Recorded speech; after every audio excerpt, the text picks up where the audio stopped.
Alright, welcome to Just Magic the Gathering. I was at a certain point looking to just run my daily grind. I was questioning whether I should roll out my 500 here. I'm halfway through it, but I'd rather have it be a 750. And it's not. I am now basically to red or green or red or black, so I need to play something that's heavy red.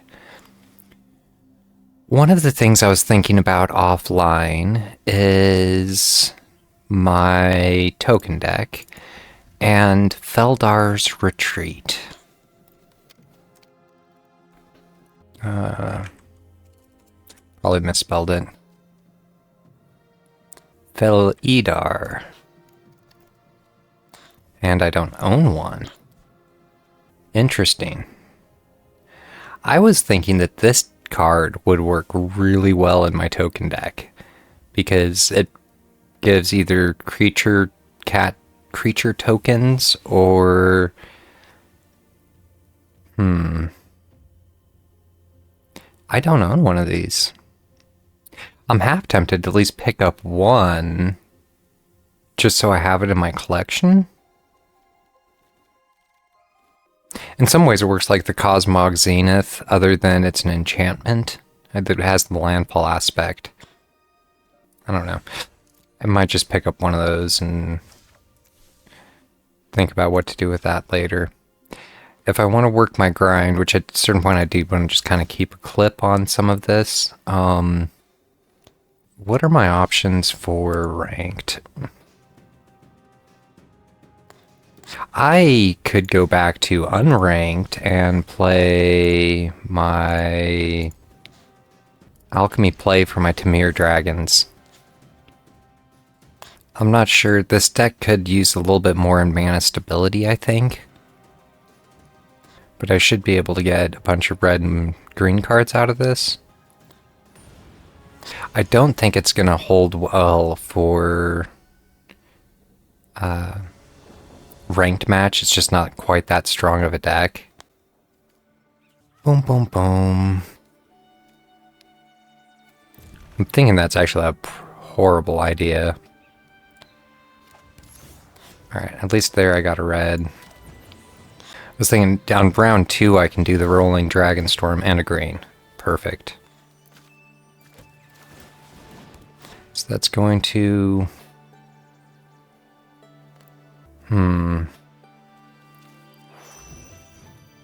Yeah, I drew one too many from that, trapped in the screen. It's just going to take my Dragon Storm. At this point, I'm going to probably just drop it again.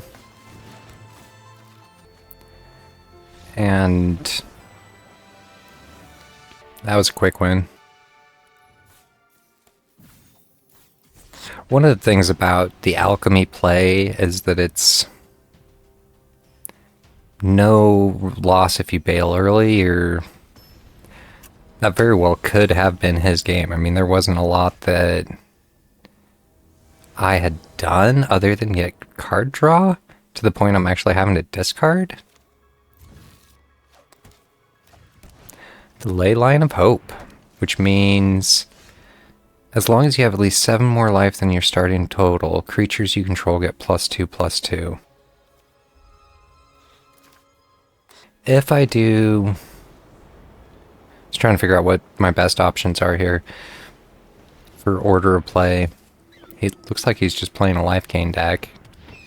That's going to get him a life. I can go hunting for a...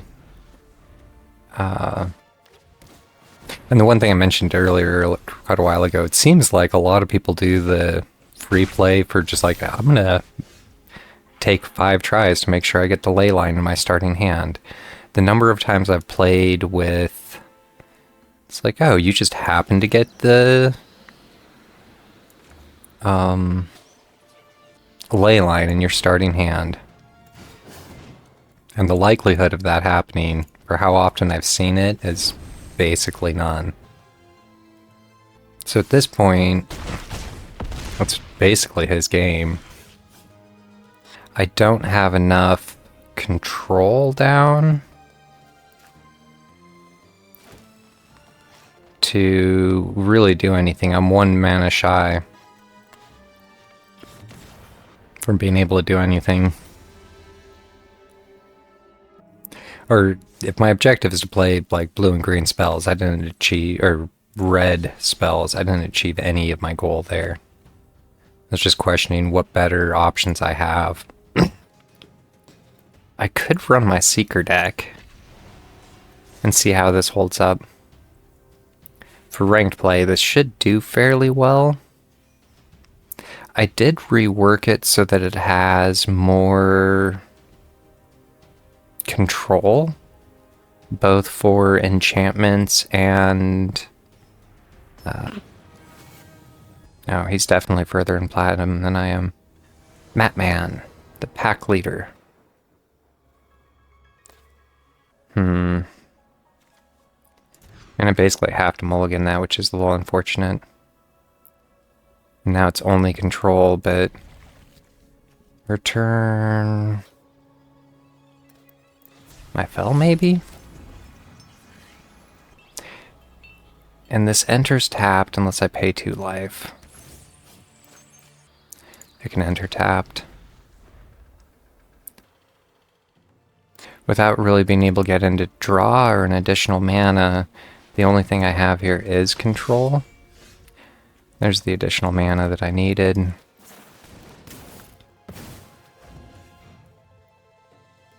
Play the slow game. I didn't necessarily recognize that as from the Final Fantasy. Whenever a creature you control with Death's Touch deals combat damage to a player, that player gets 2 poison counters. He might be playing a poison deck. He's going mana hunting again? That's interesting.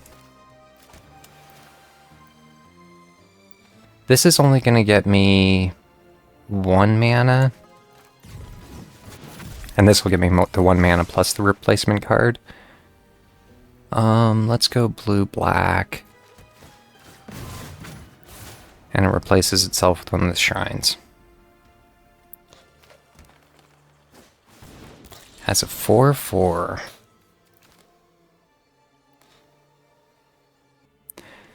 So what does he do? Landfall. Whenever it double the power and toughness of target creature until end of turn. The thing that I was looking at is if I almost need to do the Strategic Betrayal. And then I could do the Oasis, which seems like a waste of my card draw for now. But next round I can do the Kyoshi's Plaza and the Northern Air Temple, which will get me 2 more card draws. He is mana ramping. And they came in untapped. If your spell was kicked, instead search your library for 2 basic land cards and put them onto the battlefield.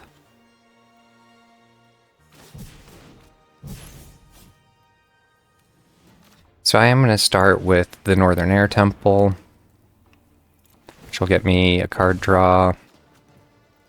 The Siege Ship.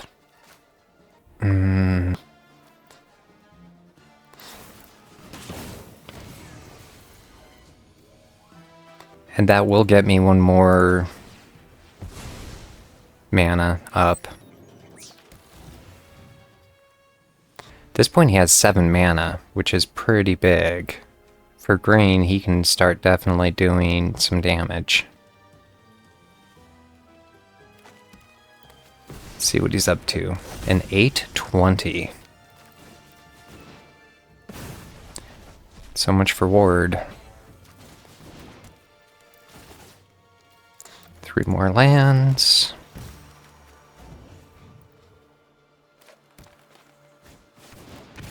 The rampaging. Do the World Weave. Followed by Impending. It can enter tapped. I can just spell it. Without him having like a card draw up, I'm assuming that this is not necessarily going to go well for him. Grow from the Ashes. He gets more mana. So whenever I cast a creature spell, I'm going to seek 2 more land cards. It can enter tapped.